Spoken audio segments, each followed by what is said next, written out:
Patient ठीक नहीं हो रहे थे तो फिर हमने कई स्ट्रैटेजीज़ अपनाए और एनआईवी एआरडीएस प्रोटोकॉल के हिसाब से जब पेशेंट ठीक नहीं हो रहे थे तो फिर हमें नेक्स्ट डे उनका बलगम का टेस्ट जो हमने भिजाया उसमें मालूम चला कि उनको ये फंगल इन्फेक्शन है और ये आया कि क्रिप्टोकोकल लॉरेंटी इन्फेक्शन ये पेशेंट में मौजूद है।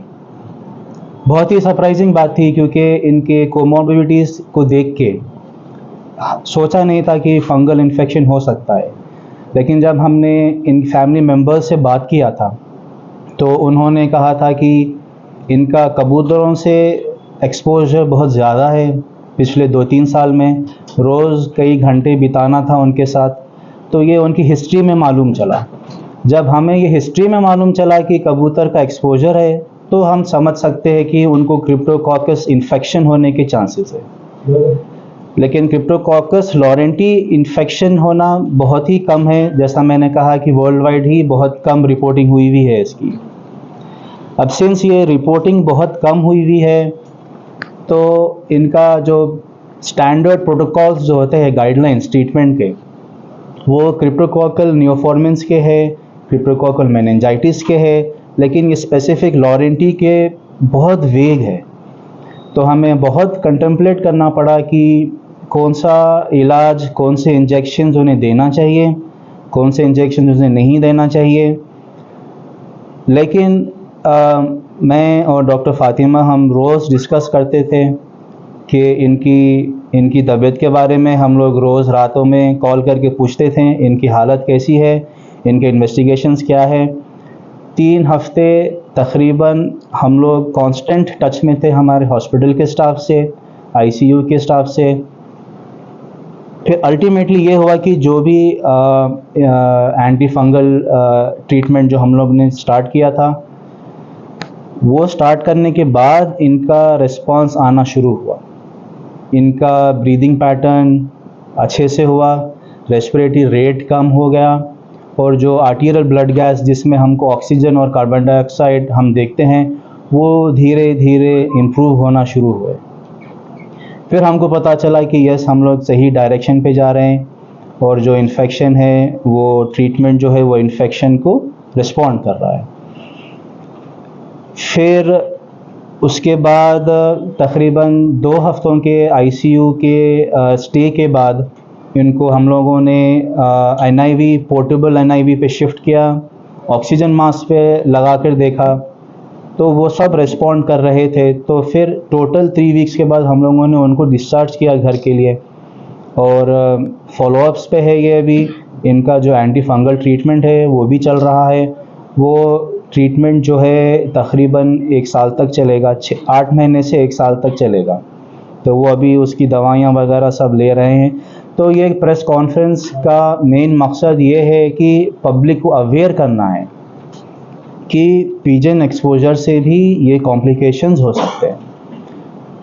सबसे पहले हमको prevention is always better than cure. तो हम क्या कर सकते हैं कि हमको ये बीमारी ना हो।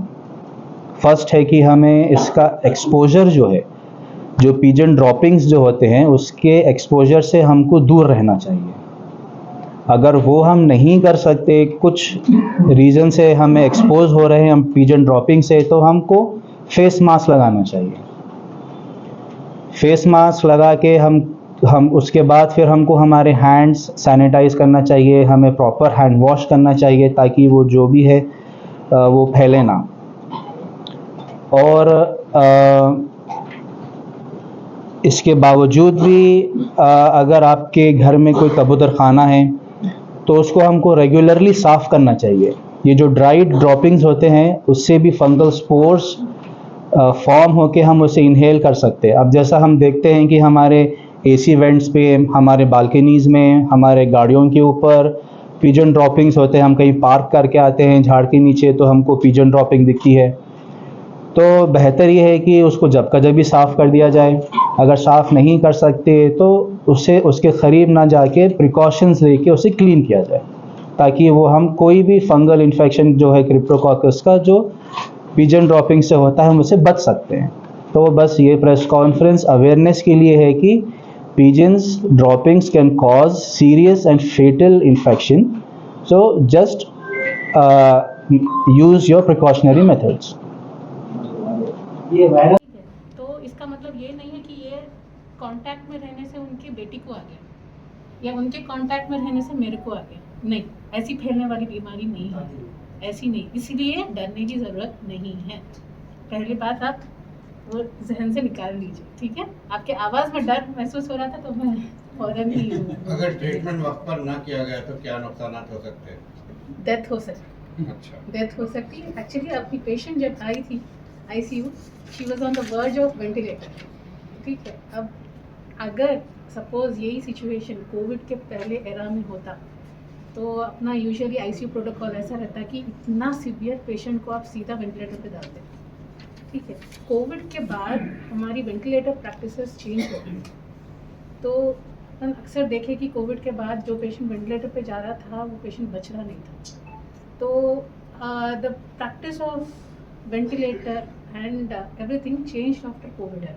तो हम लोग सोचे कि जब तक पेशेंट बर्दाश्त कर रहे, मिनिमम ऑक्सीजन मेंटेन कर रही, और सबसे ज़्यादा पेशेंट होश में थे और उनका विल पावर अल्हम्दुलिल्लाह इतना स्ट्रॉन्ग था कि जो बोले वो सुन रहे थे और जैसा कॉपरेट कर रहे थे। तो 16-16 घंटे कोई उतनी बड़ी मशीन के साथ औंधा लेटना, एक जागता हुआ इंसान, वो कॉपरेशन के साथ ही हो पाया।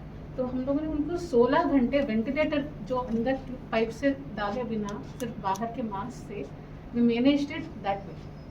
तो ये भी एक यूनिक पर्सपेक्टिव है कि आप ऐसा भी कोशिश कर सकते हैं अगर पेशेंट कोऑपरेटिव है। हर दिन बहुत कड़ी निगरानी से करना पड़ता, लेकिन एक एक घंटा भी बहुत ज़रूरी रहता है। अगर पेशेंट कोऑपरेटिव नहीं रहता तो सीधा वो वेंटिलेटर पाइप डाल देके फिर औंधा करना पड़ता था फिर। तो this was another unique experience for us. तो नॉन इन्वेजिव वेंटिलेशन ज़्यादा चल non invasive, we managed it with non invasive ventilation for severe ARDS PF ratios less than 75। और ये लारंटी स्पीशीज कंफर्म करने के लिए कहाँ भेजा गया सैंपल को?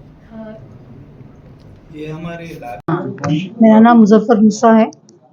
जब मैं फर्स्ट टाइम एंटर करी हॉस्पिटल को तो I was unable to breathe, बिल्कुल ब्रीदिंग में डिफ़िकल्टी हो रही थी। तो जब भी हम लोग एडमिट हो गए, लेकिन इतना अच्छा रिस्पांस मिला हॉस्पिटल से हमारे को कि डॉक्टर्स हाथे हाथ इसको जल्दी जल्दी क्योर पे लग गए। सुबह शाम जब हम डॉक्टर्स की सूरत देखते तो अजीब ही खुशी होती। वो चीज़ बहुत लंबा वक्फा लगा, टाइम तो बहुत लगा रिकवरी के लिए, क्योंकि इसको पहचानने में थोड़ी देर लग गई, मरज़ को पहचानने में थोड़ी देर लग गई। और हमारे जो फैमिली है ये लोग उस पर डालने के लिए तैयार नहीं थे, वेंटिलेटर पर डालने के लिए तैयार नहीं थे, बिकॉज आई वॉज मैं बिल्कुल उसमें थी, कॉन्शियस में थी मैं। I was able to talk, I was able to explain. आपको ब्रीथिंग प्रॉब्लम क्या प्रॉब्लम था। आप कबूतरों के साथ ज्यादा रह रहे थे? जी इतना तो नहीं, उतना तो नहीं, बस सुबह उठ के दाना डाल के अंदर आ जाता हूँ तेज। हाँ, घर के अंदर तो नहीं है। कबूतर कैसा भी आके वहाँ बैठ जाता था, कंटिन्यू यार, मैं दाना डालो या नहीं डालो, बस। I am a social worker, मैं किंगकोटी की हूँ, मैं माइनॉरिटी की लीडर हूँ, मैं हिमायत नगर। ओके।